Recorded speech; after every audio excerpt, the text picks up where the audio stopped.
Olá! Hoje vamos dar início ao estudo das matrizes. E nessa primeira aula queremos falar sobre a definição de matrizes. Os livros usados nessa aula vão ser Álgebra Linear e Aplicações, do Higino Domingues, Carlos Caglioli e Roberto Costa, e Álgebra Linear, do Alfredo Steenbruch e do Paulo Winterli. Quero deixar aqui o registro de que na descrição você encontra o link que te leva diretamente para o site onde você pode encontrar esses dois livros. Além disso, na descrição também você tem os links do nosso site, onde você encontra todos os artigos que foram usados para confeccionar essa aula. Então, para entrar no nosso assunto, nós vamos explicar para você o que é uma matriz. No nosso cotidiano, com frequência, a gente lida com elementos dispostos em linhas, que seriam fileiras horizontais, e em colunas, que são as fileiras verticais, formando uma tabela regular. Tabela de carros vendidos, ou então uma tabela da quantidade de livros que um aluno deve ler num certo ano letivo, e até mesmo em conhecidos softwares que usam, que costumam trabalhar com planilhas, como o Excel, por exemplo. O Excel é um caso onde você tem uma matriz.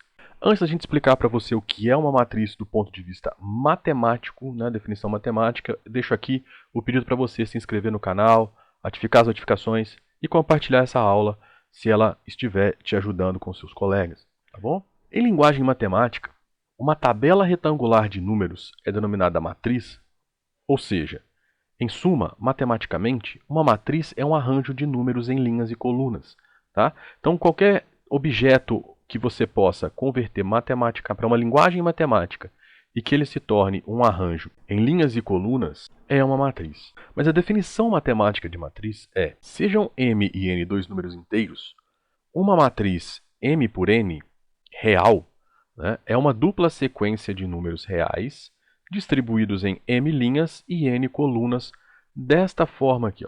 Então você tem os elementos dela dispostos em linhas. Você tem uma quantidade de linhas 1, 2, e aí você vai descendo até uma quantidade m. E esse m é um número inteiro maior que 1, então pode ser 2, 3. Você pode ter uma matriz com uma linha, 2 linhas, 3 linhas, 4 linhas, 1000 linhas, 10.000 linhas, 1 milhão de linhas, ou até mesmo uma quantidade infinita de linhas. Tá bom? Ao mesmo tempo você tem as colunas, primeira coluna, segunda coluna, terceira coluna, quarta coluna, quinta coluna e assim sucessivamente até a última coluna, que é a coluna de número n aqui para nós. Que aí você pode ter uma coluna, 2, 3, 4, 5, 6, novamente 100, 1000, 1 milhão e até uma quantidade infinita também de colunas. Geralmente essas matrizes com quantidades infinitas de linhas e colunas aparecem em estudos de álgebra linear quando você está trabalhando com espaços vetoriais de dimensão infinita, tá bom? Então não é muito comum que você trabalhe com elas em aplicações. Então, a priori, para quem está nesse curso introdutório de matrizes, o que nós temos é matrizes com uma quantidade finita de elementos. Quantos elementos tem a minha matriz? Uma matriz com m linhas e n colunas tem uma quantidade m vezes n de elementos. Tá? Então, por exemplo, uma matriz que tem 2 linhas e 3 colunas tem 6 elementos. Okay? Uma matriz com 2 linhas e 2 colunas tem 4 elementos.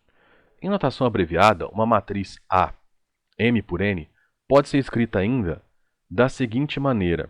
A, que é uma matriz formada pelos elementos A e J, onde o I vai variar de 1 até m e o J vai variar de 1 até n. Ou ainda, você pode escrever ela com uma sequência inteira, dessa forma aqui. Então, você sabe, aqui a gente já tem, já vou fazer essa observação, mas elemento de matriz, letra minúscula, a matriz, letra maiúscula, tá bom? A gente vai falar agora de um exemplo onde a gente vai ter as 3 possíveis representações de uma matriz. Parênteses, colchetes e 2 pares de barras verticais. Então, alguns exemplos de matrizes. Essa primeira matriz A é uma matriz 2 por 3. Então, o meu M é 2 e o meu N é 3. Por quê? Porque você tem 2 linhas e 1, 2, 3 colunas. Tá bom? E aí você consegue endereçar cada elemento dessa matriz usando o local onde ela está. Então, por exemplo, o elemento menos 2, ele está na segunda coluna, primeira linha. Então, ele está no elemento A, primeira linha, segunda coluna. Ok? Então, o elemento ele pode te dar o endereço de onde ele está. Isso é muito importante quando você tem matrizes muito grandes e quer endereçar o elemento. Bom, o próximo, a matriz B, é uma matriz 2 por 2, uma matriz de ordem que a gente vai chamar de ordem 2. Daqui a pouco a gente vai explicar por quê. Mas é uma matriz que tem, então, 2 linhas e duas colunas, tá? Então esse seria o M, esse o N. E a última matriz seria essa forma de você colocar aqui entre duas barras, né? Não confundir com determinante, que o determinante é uma barra só. Quem já está aí trabalhando mais avançado, o determinante é uma barra só, tá? Então você pode usar essa notação. As notações mais usadas são essa, né, do parêntese, e a do colchetes. É as duas que nós vamos usar. Essa daqui nós não iremos usar, ok? Então essa matriz aqui é uma matriz 4 por 3, porque nós temos 4 linhas e 3 colunas. Então, por exemplo, esse elemento aqui, é o elemento da matriz, eu vou colocar A para notação, é o elemento da matriz que está na terceira linha, segunda coluna. Então ele é o A32. Vamos falar um pouquinho mais sobre as linhas e as colunas de uma matriz. Então, dado uma matriz A, né, uma matriz aqui da forma genérica, né, nós temos aqui uma matriz AM por N, tá, que tem M linhas e N colunas. Lembrando que o M pode ser igual ao N, como a gente viu no exemplo anterior. Então, você tem sequências horizontais, onde você tem o número A11, A12, até o A1N. Então, uma sequência de N números. A primeira é a da primeira linha, a da segunda linha é a segunda, e assim sucessivamente até a última. Tá? A linha de número M, aqui para nós, tá? Que vai formar a última sequência. Cada uma dessas sequências são chamadas de linhas da matriz A. Tá? E aí a gente tem uma forma de referenciar a iésima linha de A, que vai ser dada de forma geral por essa regra aqui, ó. AI1, AI2 até o AIN, ou seja, você tem N elementos que vão variar nas linhas. Tá? Então, a primeira linha, você substitui o I por 1, você obtém essa sequência. Se você substituir o I por 2, você tem essa sequência. O I por 3, o I por 4, até o I por M, você tem essa sequência. Tá bom? Geralmente, a gente chama essa última aqui, só para registrar isso, de M-ésima linha. Da mesma forma, a gente pode falar sobre a sequência, sobre as colunas da matriz. Tá? Então, ó, do mesmo jeito que as linhas formam sequências, as colunas também formam sequências. Então, você vai ter a primeira, né, a segunda, até a... Agora você já tem uma ideia de que você vai ter a N-ésima linha, ok? Aqui seria N, tá bom? Não é M, não. Tem um errinho aqui de digitação. Aqui é N. Então, aqui, ó, a nossa J-ésima coluna é dada dessa forma. Então, se você tiver o J variando de 1 até N, você vai ter cada uma dessas colunas da matriz.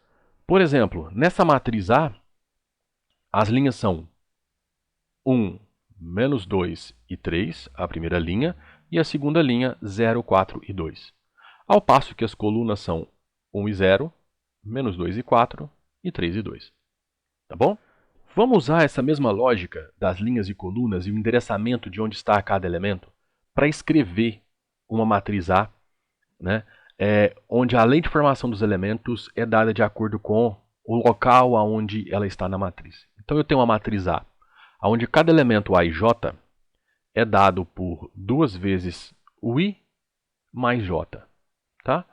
Então vamos lá. Uma matriz do tipo 2 por 2, ou seja, com 2 linhas e 2 colunas, pode ser genericamente representada dessa forma que está aí, né? Onde você tem A1 primeiro elemento, A12 segundo elemento, A21 terceiro elemento e A22 o quarto elemento. Lembra do que eu falei? Quando você tem uma matriz M por N, a quantidade de elementos que você tem lá dentro é M vezes N. Então, se M é igual a 2 e N também é igual a 2, então a quantidade de elementos que tem lá dentro é 2 vezes 2, que é 4. Tá bom? Então, nós temos que determinar esses 4 elementos usando essa lei de formação que está aqui. Tá? Então, a partir daí, o A1 você vai ter 2 vezes, né, o A1, I é 1 e J é 1. Então, 2 vezes 1 mais 1 dá 3.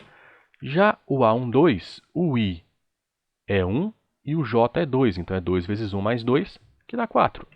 O A21, agora o I é 2 e o J é 1. Então, você tem 2 vezes 2 mais 1, que dá 5. E, por fim, o último elemento, tanto o I quanto o J são 2. Então, 2 vezes 2 mais 2, que dá 6. Então, a sua matriz vai ser a matriz 3, 4, 5 e 6. É essa matriz determinada por esses elementos.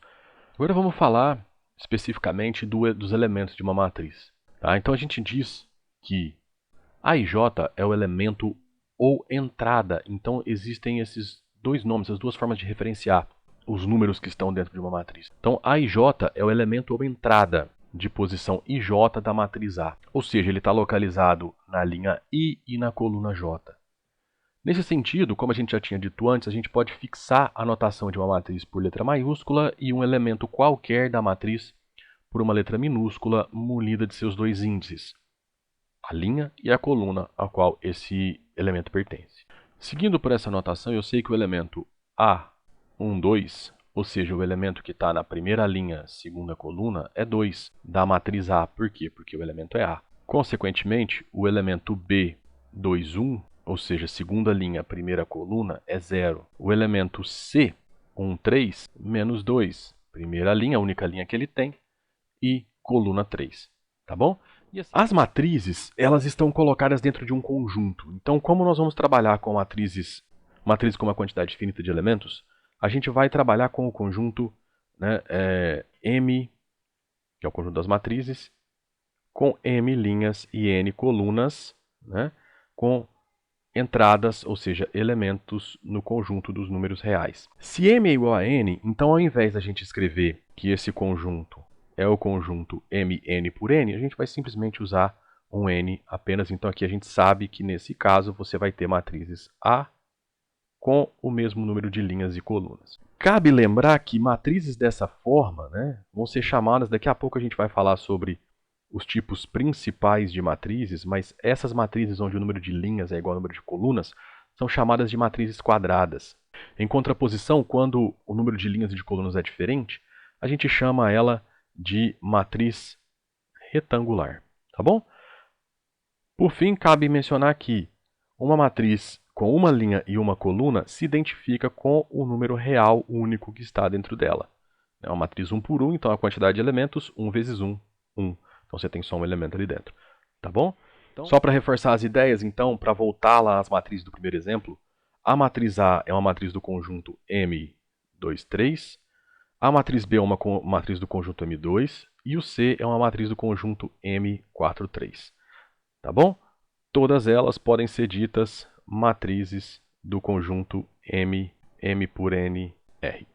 Tá? Quando duas matrizes vão ser iguais?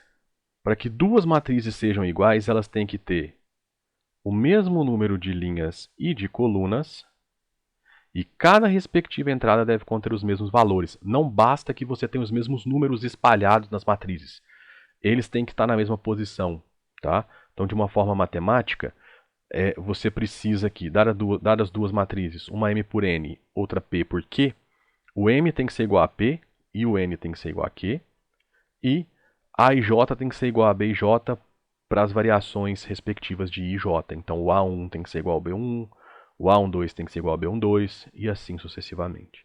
Tá? Para fixar essas ideias, observe que as matrizes A e B e C, já familiares para a gente, não podem ser iguais de cara porque elas têm tamanhos diferentes. Tá? Já as matrizes A e B do item 2, elas podem ser iguais. Por quê? Porque ambas têm o mesmo tamanho, né? Ambas têm 2 linhas e 3 colunas. São matrizes 2 por 3. Então, para que elas sejam iguais, você precisa que as respectivas entradas sejam iguais. Então, o y tem que ser 1, 2 tem que ser 2, o z também tem que ser 1, o t tem que ser 0, o x tem que ser menos 1 e o 0 tem que ser igual a 0. Então, aqui, essa é a condição para que as duas matrizes sejam iguais. Ok? Então, o mesmo tamanho e na respectiva entrada você tem que ter os mesmos valores. Essa aula foi um pouco longa, mas e aí, gostou? Se você gostou, se ela te ajudou, seja um apoiador do nosso projeto. Tá? Como que você apoia? Curtindo, compartilhando, se inscrevendo no canal, né? Curtindo esse vídeo, compartilhando ele com seus colegas, se inscrevendo e pedindo para seus colegas se inscreverem no canal. Se você quiser apoiar ou agradecer ainda mais, você pode comprar os livros usando dos nossos links, ou então ir até o nosso site, né? Usando os links do nosso site, ou então até mesmo usar essa chave Pix que está aí para fazer um agradecimento de qualquer valor. Tá? O nosso objetivo aqui é disseminar conhecimento de forma gratuita, né? Mas essas contribuições ajudam a gente a manter o site no ar, manter o canal ativo, tá? E antes de sair, não se esqueça que na descrição a gente tem um link para várias listas de exercícios gratuitas sobre o tema dessa aula, bem como artigos com teoria e exemplos, tá bom? E no nosso site você tem muito mais conteúdos além dos de álgebra linear de matrizes, tá? Todo o conteúdo de cálculo, equações diferenciais, estamos trabalhando aí no conteúdo de matemática financeira e estatística, tá bom? Tudo que alunos de graduação precisam nos seus primeiros anos aí de matemática, ok? Então era isso, abraços e até a próxima aula.